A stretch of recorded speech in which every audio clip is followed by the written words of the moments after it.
On a bitter, late February evening in a modest West Virginia neighborhood, a single mother was fumbling with her keys, preparing to head home after another long and grueling shift.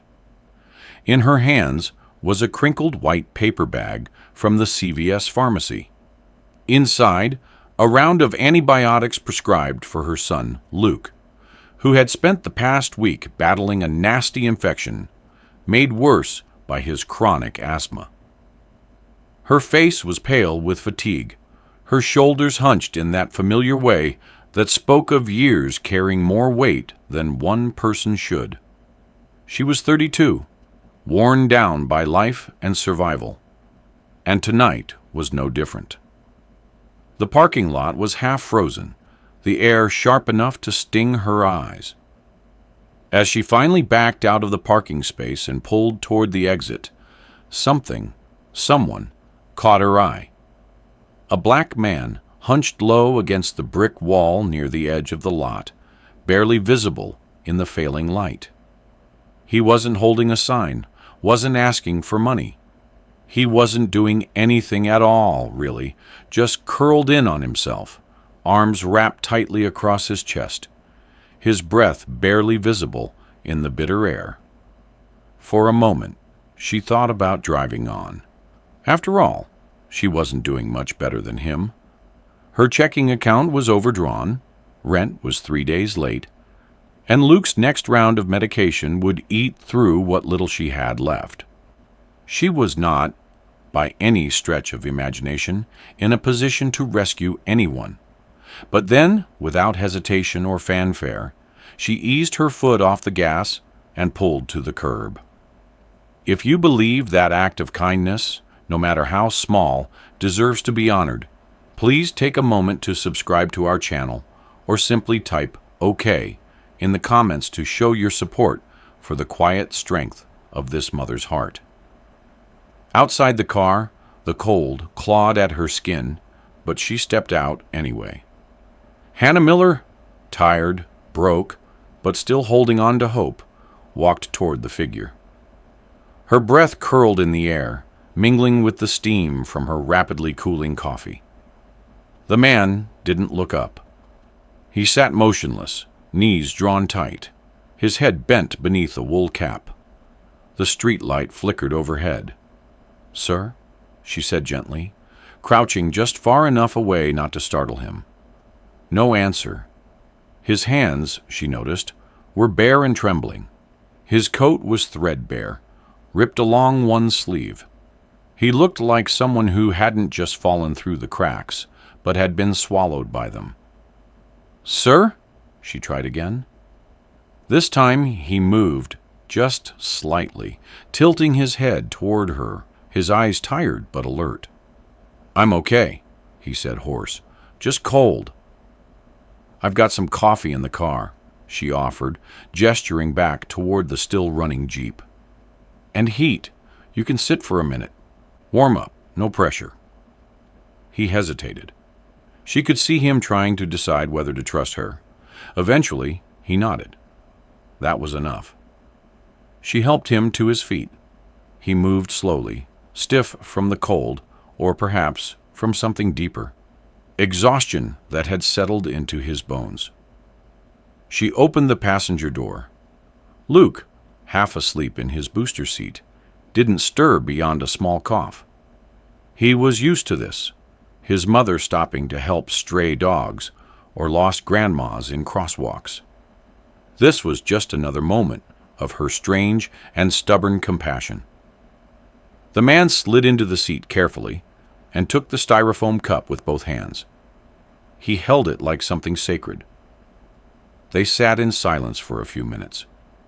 Hannah let the heater rattle and hum. The warmth filled the small space, and she could hear the man's breathing start to even out. "You don't have to talk," she said softly, "but if you need to, I'm here." The man turned toward her, something surprised and almost childlike in his expression. "You're the first person to say that in days," he murmured. She nodded. "Rough week?" she asked. He chuckled, but it was a sound full of broken edges. "Rough year," he said. "Had a business, staff, partners, and then one day, I didn't." He didn't offer more, and she didn't pry. She recognized the tone in his voice. People who had known better times, but now carried their shame like old scars. "I'm Hannah," she said, "and that's Luke. He's 6. Asthma makes winters a battlefield." The man looked over his shoulder gently, eyes softening as he took in the sleeping boy. "He's lucky," he said, "to have you." She blinked, not used to that kind of sincerity, not from strangers. Not anymore. She reached into the glove compartment, pulled out a pack of peanut butter crackers, and handed them over. "These aren't fancy, but they're not frozen either." He smiled. A real one this time, small but genuine. "You remind me of someone I used to know," he said quietly. She didn't ask who, just nodded. When she dropped him at the downtown shelter, he'd refused to go home with her, polite but firm about not intruding. She handed him a torn receipt with her number. "If you ever need something," she said, "anything, I'm around." She didn't expect to hear from him, and she certainly didn't expect that the quiet man she'd pulled off the freezing pavement would turn out to be someone she would see again. That he'd be someone who, months later, would come back, not in worn-out shoes and a ripped coat, but in a tailored jacket, with a story that hadn't ended in tragedy, and a promise she never could have foreseen. 3 weeks passed. Winter clung to the hills around Charleston, like it didn't want to let go. Hannah hadn't thought much about Thomas since that night. She assumed he'd gone back to wherever men like him drifted, absorbed into the city's background, forgotten again. Life didn't slow for reflection in Hannah's world. Luke had another asthma attack the following Monday and missed 3 days of school. Her hours at the nursing home were cut unexpectedly due to budget shifts. The landlord reminded her, politely for now, that the grace period was over. She sold her old wedding band for groceries.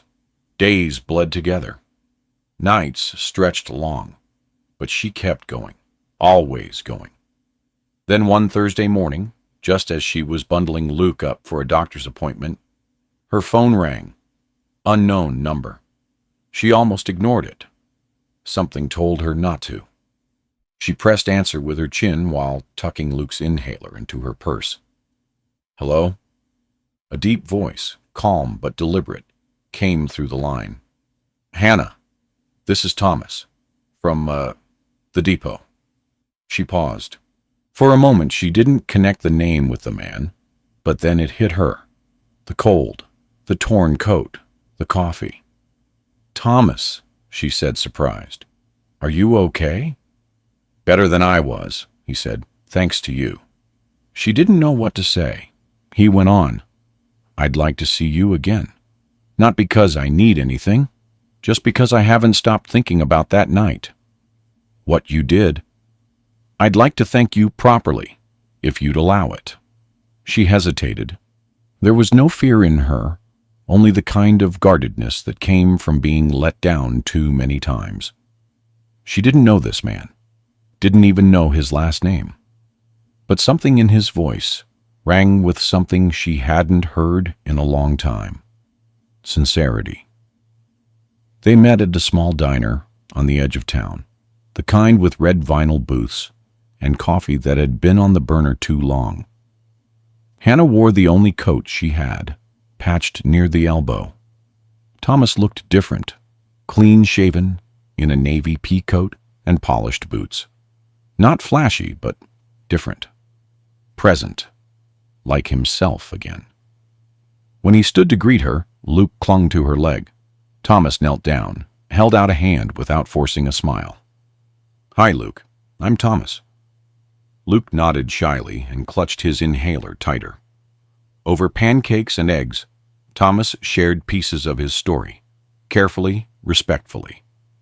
He had once owned a logistics firm that had contracts across 4 states.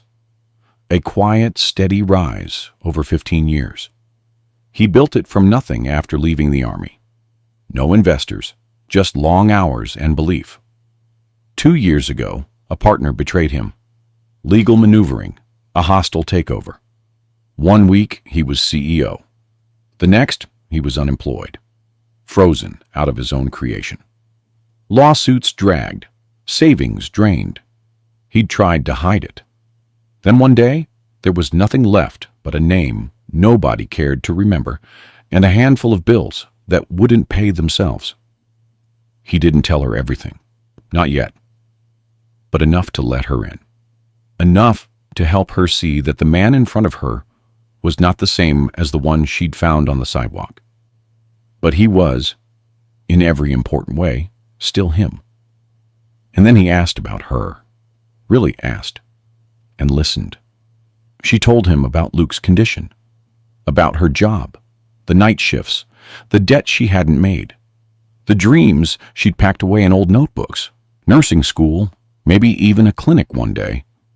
But those had always felt like luxuries. He didn't offer pity. He didn't interrupt. He simply nodded, as though each part of her story mattered. They met again the next week, and the one after. Sometimes over coffee, sometimes quick lunches between her shifts. Thomas never asked to come over, never intruded. He just made space, space for conversation, space for presence. Slowly, Hannah found herself looking forward to those hours, to the way he spoke with patience, to how he remembered the smallest details about Luke's stories or how she took her tea. One Saturday morning, after Luke had fallen asleep in the booth beside them, Thomas slid an envelope across the table. She hesitated. "What's this?" He smiled gently. "Don't worry. It's not charity. It's an invitation." Inside was a letter, handwritten, not typed, neat script on thick stationery, an offer, a job, not at a warehouse or a care facility, but at a new initiative he'd begun to plan, something born the night she found him. A foundation, he explained, for single parents and children with chronic conditions. "It's going to take time," he said, "but I want you to help shape it. Be part of it. Build something that didn't exist before, just like you built a life for Luke." Her fingers trembled slightly. "Thomas, this is too much. I'm not—" "You are," he said simply. "You are exactly the person I'd want to build this with." That night, after Luke was tucked in and the house fell quiet, Hannah sat at the kitchen table for a long time with that letter in her hands. She wasn't used to being seen, truly seen, not as a burden, not as a case, but as a partner, a person, someone worthy of building something with. She called him the next morning.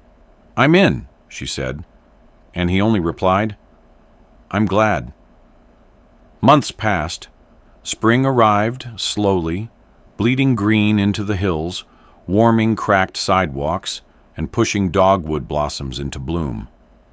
Hannah started working part-time with the foundation, the Riverstone Project, named for the Kanawha banks where they'd first crossed paths.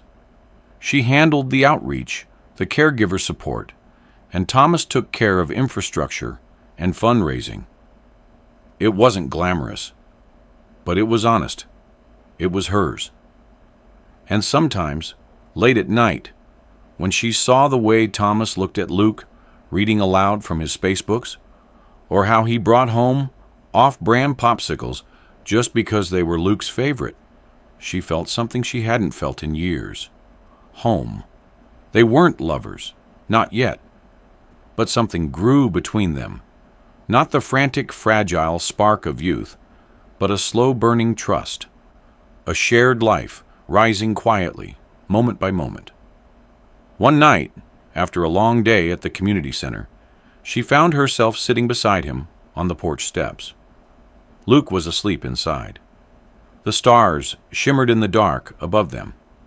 "You ever think," she asked, her voice barely a whisper, "how strange it all is, that I almost didn't stop that night?" Thomas didn't look away from the sky. "I think about that all the time." He turned to her. "But you did, and everything changed." By the time summer crept into Charleston, the town had softened. Trees swayed green above the cracked sidewalks. Riverboats hummed down the Kanawha again, and Hannah no longer rushed through her days the way she used to. There was still work, always work, children to support at the center, Luke's breathing still fragile on humid nights. But something fundamental had shifted. She woke up each morning with purpose, not panic. And that, more than any paycheck or promise, was the clearest sign that life had changed. Thomas had become part of her rhythm now, not in the way people often filled space out of obligation, but in the way true presence quietly seeped into the corners of your days. He was there at dinner, always asking Luke what he learned that week, smiling when the boy launched into wild stories about galaxies and volcanoes. He was there in the morning with coffee and newsprint under his arm. He learned which mornings Hannah liked silence and which ones she needed to talk. He didn't rescue her. He simply stayed. And that was the first real gift anyone had ever given her without strings. Word of the Riverstone project began to spread. Not because Thomas made a show of it, he never put his name on the building, but because the work spoke louder than any title could. Young mothers found housing. Children got access to prescriptions they'd been skipping. Volunteers poured in, moved by the quiet, steady ethos of dignity and trust that flowed through every room of the center. Thomas never brought up the company he'd lost, never named the men who betrayed him. But one afternoon, Hannah overheard him on the phone, speaking in that calm, clipped tone she now recognized as his former CEO voice. A real estate group was trying to buy up land near the shelter. They hadn't expected resistance.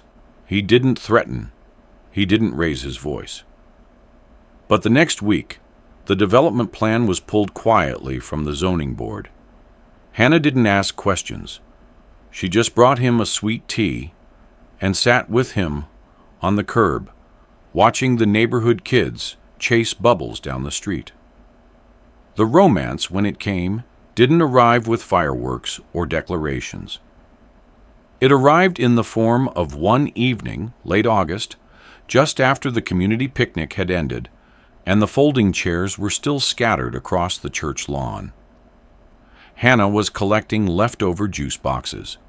Thomas was watching Luke help a smaller boy navigate the jungle gym. And suddenly, the distance between them vanished. He took her hand, unsure if he had permission, but she didn't pull away. Her fingers closed around his and stayed there. She looked at him, really looked, and said, "You've already done more than I ever knew how to ask for." He smiled, and it was the kind of smile that people only give when they've been waiting a long time to be allowed to love. They didn't rush. There were months still before the words came, before she let him kiss her under the porch light one windy October night, before Luke started calling him T, with the kind of affection reserved for someone earned, not imposed. They built something that didn't look like the lives they'd lost. It looked better, simpler, honest. That Christmas, Thomas gave Hannah a necklace with a small gold charm shaped like a river stone, smooth and warm to the touch. "For where it started," he said. She cried quietly, head bent over his shoulder, whispering thank you into the space between his heartbeat and hers. The new year brought trials like any other. Luke had to be hospitalized once in February, and Thomas's foundation faced a funding scare when a grant fell through. But they weathered it together. They learned how to fight without wounding, how to listen without needing to fix everything. They became the kind of family that people didn't always notice, but never forgot once they met. And then, one spring morning, Hannah woke to a knock on the door. Thomas was already up, shirt half-buttoned, standing by the porch. A woman in a navy pantsuit stood beside a young man with a camera crew. "We're from CNBC," the woman explained. "We'd like to speak with Mr. Ellis. We believe his story could help inspire, well, a lot of people." Hannah blinked. "Mr. Ellis?" The woman smiled. "Thomas Ellis, former CEO of Horizon Freight. His disappearance made headlines 2 years ago. No one knew where he went.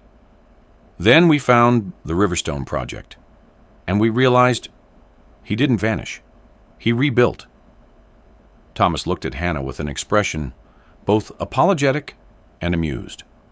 "I didn't want to lead with it," he said quietly. "I wanted you to know me, not my resume."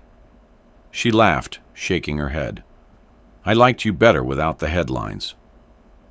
The segment aired 2 weeks later. It wasn't flashy. Just footage of Thomas walking through the neighborhood with Hannah beside him, Luke kicking a soccer ball in the background. He spoke not of power, but of purpose, not of loss, but of rediscovery. The world noticed. Donors reached out. Old colleagues called, some to apologize, some to reconnect. But Thomas never left Charleston, never moved back to skyscrapers or penthouse boardrooms. His home was now a small brick house on the south end of town, with a porch that needed repainting and a garden that bloomed brighter each year. One night, long after the lights had gone out, and Luke had fallen asleep with a comic book on his chest, Thomas sat beside Hannah on their porch. Fireflies danced in the tall grass. A distant train hummed across the bridge. "Do you ever think," he asked, "what might have happened if you hadn't stopped that night?" She looked at him, her face lit by moonlight. "I think about it every day." He nodded, then took her hand again. "You didn't just save me. You gave me something to come back to." She rested her head on his shoulder. "We saved each other," she said. And neither of them spoke again for a long while, because sometimes love isn't loud. Sometimes it's just two people who saw each other clearly, one frozen night in West Virginia, and never looked away again.